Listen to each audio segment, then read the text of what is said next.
So we have, I believe you guys are in the middle of shooting season 4 right now. So I was wondering if you could talk about where Pendragon kind of goes in this season. Pendragon just goes. He's reaping. The birds came home to roost at the end of the chickens. They came home to roost at the end of season 3. Season 4, he's out there, hanging in the wind, basically. And it's kind of, the madness of King George, who rules when the king's unable to rule. A lot of staring. Did a lot of staring. But it's fun because it throws the equilibrium. When the strong, the mighty are fallen, it leaves a vacuum. What happens? So there's some maybe new and maybe kind of unusual, strange alliances that get formed since he's out there. I ain't saying nothing. But it is nice. It's fun, and it gets in and messes everybody up. With Morgana just getting stronger and stronger and just becoming just evil. All right, straight out evil. But it's fun to play, because you never know what's coming next.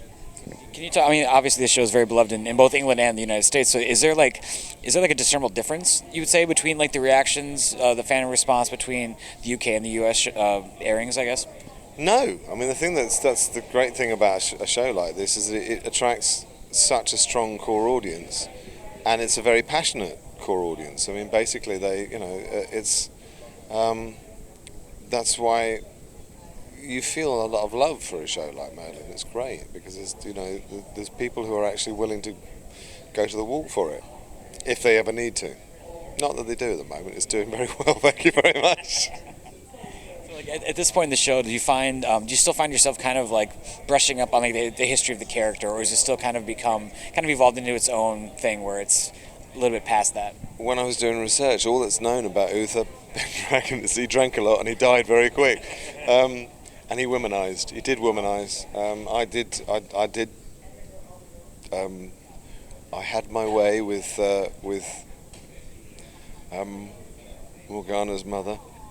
And so Morgana appeared. But no, that there is very little known about Uther Pendragon in the legend.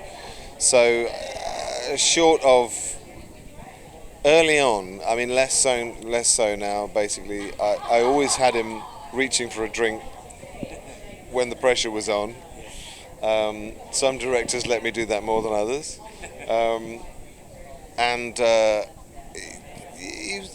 I made the choice of making him a warrior king. I wanted that, that thing of the fact that he fought to get there. It wasn't a question of sort of easily succeeding to the throne. He took it. But beyond that, it's developed along the, basically we've created an Uther that is, I don't think anyone's ever paid that much attention to Uther. Everyone was like, get him out of the way, we're on to Arthur.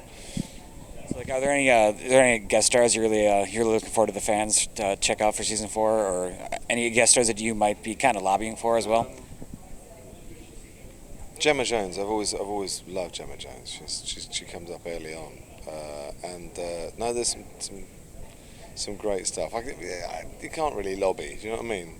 You just kind of go, ooh, great. Ooh. No, there's some. Carl Johnson comes back, I believe. How much do you have left on this season, to film? When do you guys actually wrap for the season? We usually wrap around in September. Basically, pretty much after it's sort of shortly after it first airs on English TV. So it's sort of end of September, October. So is there? I know you appear in the Iron Lady, which seems to be another Oscar movie for Meryl Streep. I hope she deserves it. It's the most extraordinary performance. Really is. It's and I always, there's a lot of the great and the good English actors in it, doing in some cases no lines, just to be there, just because I would have paid money to them to be in it. Not that I wanted to let them know that. It's gotta live, but no, it was a masterclass. And I didn't know whether she would be sort of method and come on set in character or what, but she just used to turn up, she'd laugh, she'd kind of get in the groove. She was one of the boys. And then the camera would turn over and it would just like the hairs on the back of your neck would go up because she was in immediately. Just wonderful performance. I mean, I wouldn't say controversy, but there was like some kind of rumblings about like casting an American actress to play Margaret. So I mean, can you speak to that? I mean, obviously from what I've seen, it looks like an amazing performance. But I mean, do you think like her performance will kind of just quell all of that? There is a lot of contention about. Oh, sorry. There's a lot of contention about. Wait a minute. I'll just turn that off. There's a lot of contention about whether one should make a movie about Margaret Thatcher at all, whether one should make a movie while she's still alive. There's people who are anti-Margaret Thatcher are having a pop about how can you glorify her. There are people who are pro-Margaret Thatcher saying how can. Ultimately, it's a beautiful script by Abby Morgan, which is it's about power. And the vacuum that is created when that power is taken away and what happens to that person in old age. It's like a modern King Lear.